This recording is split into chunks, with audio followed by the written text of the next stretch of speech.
E a gente começa falando do incêndio que aconteceu na última terça-feira no Macro, que tem causado ainda muitos transtornos na região por causa da fumaça que ainda sai das estruturas destruídas pelo fogo.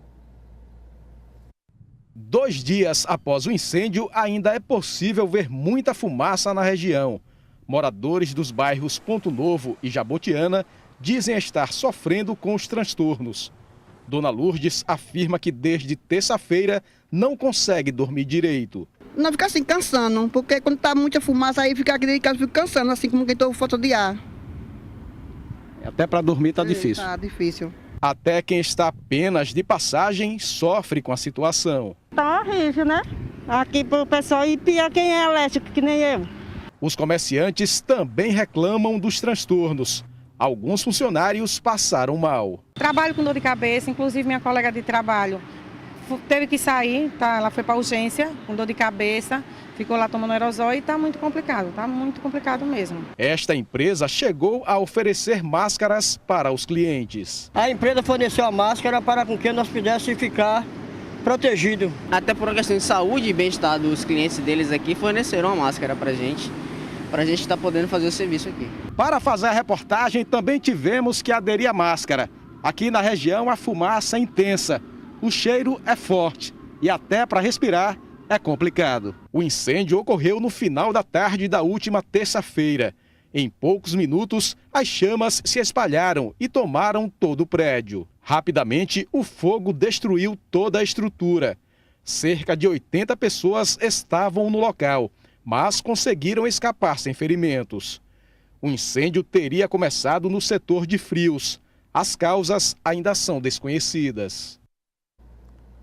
E para explicar os males que essa fumaça pode causar à saúde, o repórter Cláudio Rocha está neste momento com o pneumologista Saulo Maia.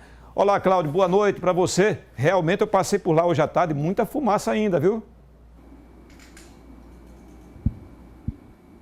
Exatamente, Gilvan. Boa noite para você, boa noite a todos. Os males são inúmeros, mas quem traz os detalhes é o doutor Saulo Maia.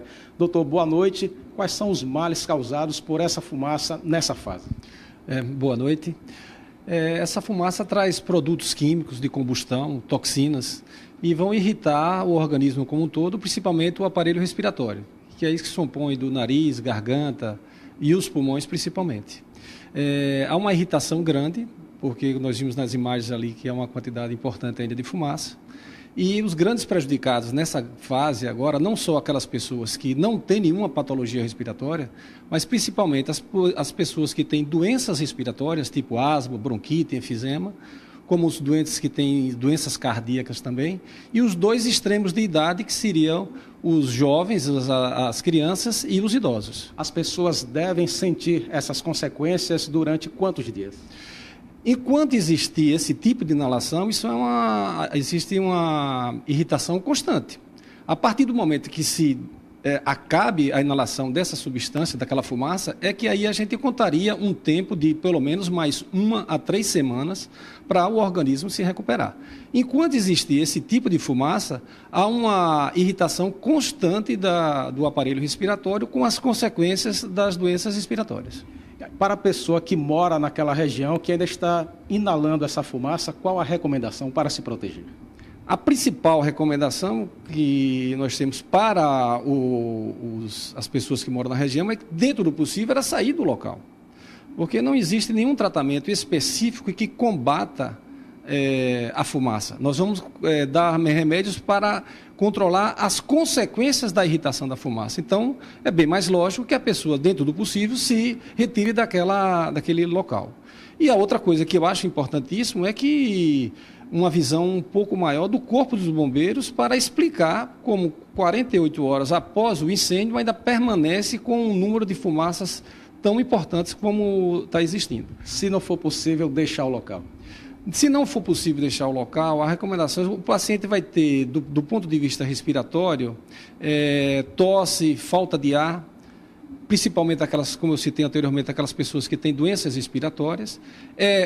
Se ele já faz uso dessas medicações respiratórias, ele retornar essas medicações respiratórias e, de imediato, procurar uma assistência médica.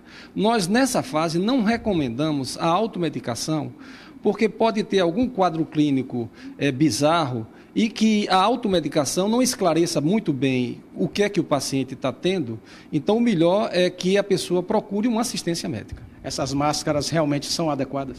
Essas máscaras amenizam o problema, principalmente se essa máscara tiver umedecida com água, molhar, e porque empata um pouco que aquela fumaça, aquelas substâncias tóxicas vão irem para o aparelho respiratório. Então, provisoriamente e de uma maneira transitória, usaria a máscara com ela umedecida. Doutor Saulo, muito obrigado pelas informações. Pois é, Gilvan, é com você. Cláudio, segundo o Corpo de Bombeiros, essa fumaça que ainda exala lá no macro é de produtos que ainda estão queimando lá, né? Até baterias mesmo de carro, né? Muito obrigado a você, muito obrigado também ao doutor Saulo.